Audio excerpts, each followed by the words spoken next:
Super Mario 64 is one of the most memorable Mario games. The first Mario game transitioning into the 3D world. What I love about these big Mario titles is the different bosses that they give us. Usually you're always seeing the same old Koopaling bosses where eventually you just get bored fighting these same old Koopalings. Well, Super Mario 64 brings in 7 different bosses, all of which are not the Koopalings in any way. Today I'm going to be looking over the 7 best Super Mario 64 bosses and how they rank amongst each other. This will be decided by the music played in the background, the difficulty, the originality of the bosses, and the reward you get from fighting these bosses. Without further ado, let's get right into the video. Starting off the list, we got the Wamp King. A boss that tries to look and act all tough, but it's quite a simple premise beating this guy. The Wamp King will slam himself onto the ground and you have to hit the area where he has a band-aid. It's like the guy is actually asking to get hurt. I mean, if you want to pick a fight, fine, but don't show me where your weakness is, otherwise the anger is turning into tears. There's not much to say about this boss. The boss is straightforward, the music isn't anything new, and the location is as basic as you can get. Maybe you'll get slammed by him on the odd occasion, but that's really his only way for him to fight back. Next. The Boo. The Boo was first introduced to Mario games in Super Mario World. Going into Super Mario 64, this wasn't going to be anything revolutionary that we hadn't seen before. However, this was going to be a boss rather than just being a pesky lone obstacle you'd see in the typical Mario Ghost House. The premise here is pretty simple. Basically, step on the Boo a couple times and that's how you get your star. Pretty short, I know. That's what she said. However, because Nintendo realized that one Boo fight alone is short, they turned this Boo boss into 3 different parts, each Boo having its own different set location. Okay Nintendo, now we're talking. Although does this boss live up? Not really. I found the Boo fights to be rather forgettable. I don't know what it was about this fight. The music for sure didn't help in making this boss fight memorable. You get the scary vibe, sure, but there wasn't anything listening to the music that makes me go, oh f***.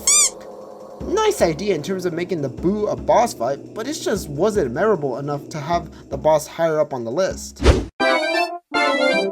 f***ing caterpillar. Yeah, probably didn't expect me to start off this way, did you? When you meet the Wiggler for the first time, he looks all happy and friendly. Very weird, not gonna lie. Like, how is this nice friendly Wiggler considered a boss fight? Well, he only looks like a nice Wiggler from the outside, but he can do some damage. You step on this Wiggler multiple times until he basically has enough of it. Almost as if you're bullying this guy. Jeez! Nintendo really be advocating to go and bully caterpillars. The reason why I say this Wiggler is looking all friendly is because, well, the guy doesn't even change emotions. He remains all happy looking when you're stomping at him, which, come to think of it, it is creepy. The caterpillar is crying that Mario's stomping on him, but maybe he has some sort of fetish. Ugh. Other than the fact that Wiggler doesn't change his emotions, I find this boss to be pretty forgettable. Very simple in terms of beating him, music here doesn't strike anything noteworthy, and the location this boss fight is set in is as well forgettable. It's a decent boss fight to say the least. Big Bully. The guy looks small from the outside, but they sure can be annoying. If anything, it is an annoying but challenging path to get to the bully alone. You have all these little bullies getting in the way, and on top of that, you have lava that rises onto the platforms you walk on. Yeah, good luck getting this done with no health loss on the very first attempt. You face them twice in the game, and the objective is to either make them run off the platform, or you try and punch them off the platform to see them burn. It reminds me of a mini version of a boss that we'll get to later. Not the most open platform to fight these guys, but that's one of the challenges of this boss. There's another variant of this boss where instead of lava, you fight them in the snow. It's the same premise, just different locations. Thankfully, it's only 2 boss variants that you have to go through because holy shit, this boss would be absolutely annoying having to face. The IROC, the thing I remember first seeing in Mario Kart DS.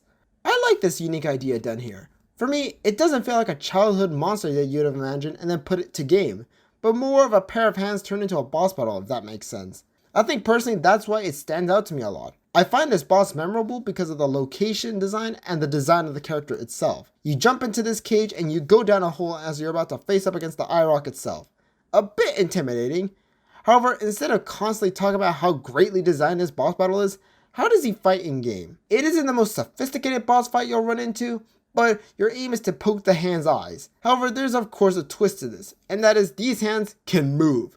They can either grab you or just push you off the ledge where you could end up dying and starting over. Keep in mind, there's 2 of these bad boys at the same place, so you've got double threats to look out for. This is a boss fight you do once, which means 2 things. 1, the boss won't get repetitive, which I actually don't mind because I think fighting the IROC once is good enough. Say you don't like the boss either, you don't have to worry about this boss for a second time. The boss battle takes a decent amount of time to beat, so it's not completely dragged out. Great idea for a boss battle, not much else to say. Here we have the King Bombom, the first boss of the game. For a first boss, it's pretty simple in terms of its concept. You throw this guy around until he practically surrenders. It's nice they took something as extreme like a bomb and turned him into a villain where he isn't exactly overpowered. I mean, good grief, could you imagine if this bomb goes on to actually explode in the middle of the fight? Thank God he doesn't explode like a normal bomb, because otherwise...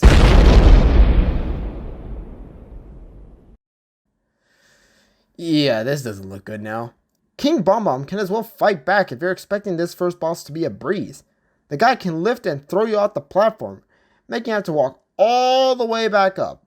Also, for a first boss, the music used here feels about right. It does great in letting you know that, yeah, this is a big boy boss battle. Not bad for a first boss battle, and you will only need to fight him off once. However, we got one more boss battle to talk about, and I think you all know who it is. It's the Eye. I mean, it's such an easy boss battle. You literally just run around and, okay, I'm kidding. Let's be real here.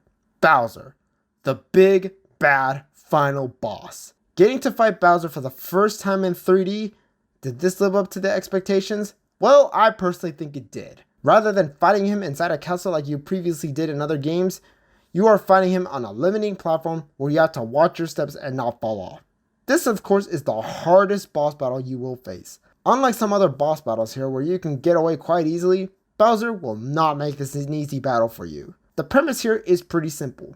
Get a hold of his tail and throw him off onto one of the bombs. What Bowser does, however, is he will create waves and breathe fireballs out of his mouth. Yeah, he can fight back. It's not as well either where you can simply throw him off the platform and he dies. No, he jumps back onto the platform. Oh, this doesn't get easy, that's for sure. The music is perfect. Starts off slow, preparing you for what's about to come. Super Mario 64 at this point is not playing around. You've had multiple times before to fight Bowser off, and this time is your true test to put everything together. Incredible music that continues to be memorable for me. This is the best boss battle of Super Mario 64, and I'd go as far as to say that this is one of the best Mario boss fights of all time. Anyways, who do you think is the best boss battle in Super Mario 64? Let me know in the comments down below. Anyways, I'll see you guys all in the next video. Peace out, guys, and I like bacon!